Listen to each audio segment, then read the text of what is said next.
Ils sont peut-être très nombreux à défiler le 1er mars de chaque année à l'occasion de la fête du travail, mais nombre de travailleurs ignorent encore leurs droits. Dans ce reportage, Christophe Pongui édifie sur les droits fondamentaux dont tout travailleur devrait bénéficier. Suivez.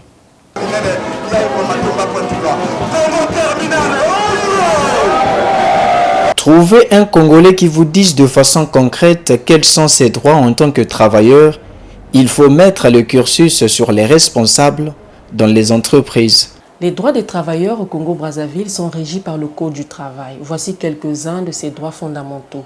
Nous avons le droit à un salaire minimum, le droit à des conditions de travail sûres et saines, le droit à des congés payés, le droit à la représentation syndicale, le droit à la protection contre la discrimination et le droit à la protection en cas de licenciement injustifié.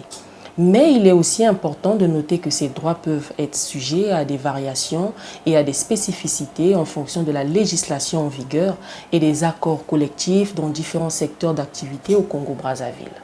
Cette connaissance échappe à la quasi-totalité des Congolais, à en croire ce Pontenegrin.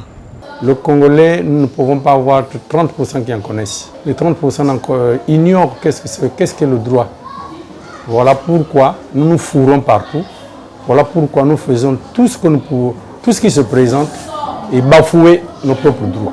Quels sont donc les droits fondamentaux que devrait s'approprier tout travailleur selon la loi si la redite est permise?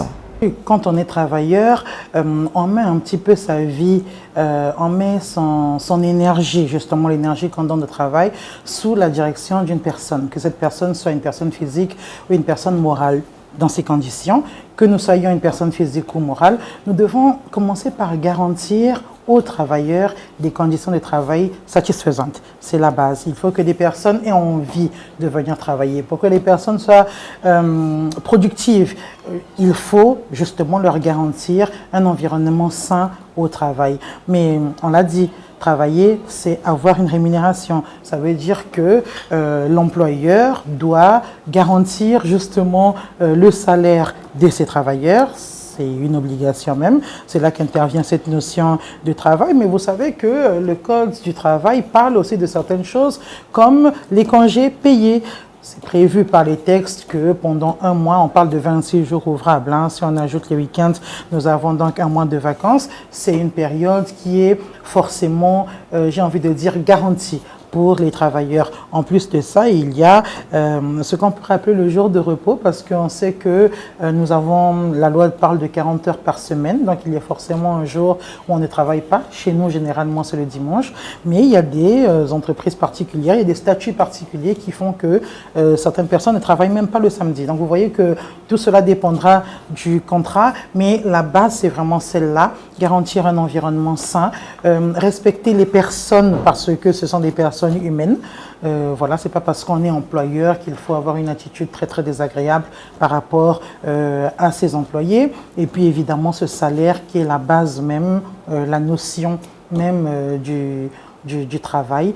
Et comme on l'a dit, les congés payés, le repos, des choses qu'il faut absolument respecter et qui font partie des droits des travailleurs. Lorsque ces droits ne sont pas suivis à la lettre, l'employé peut saisir soit l'inspection du travail ou le tribunal du travail. Le président du tribunal du travail sera le mieux à même de pouvoir prononcer justement ces sanctions-là. Mais il faut savoir que quand il y a différend entre un employé et un employeur, pour le coup, là, l'employé pourrait avoir des revendications à faire. La procédure veut qu'il commence par l'inspection du travail qui essaiera de trouver un règlement à l'amiable.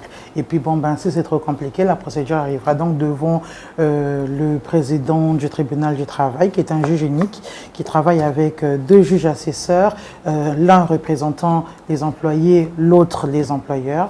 Et oui, généralement, les sanctions qui sont prononcées veulent qu'il y ait vous savez, des peines, des amendes par rapport au non-respect des conditions minimales des bonnes conditions minimales de travail pour les employés, pour les travailleurs, pardon.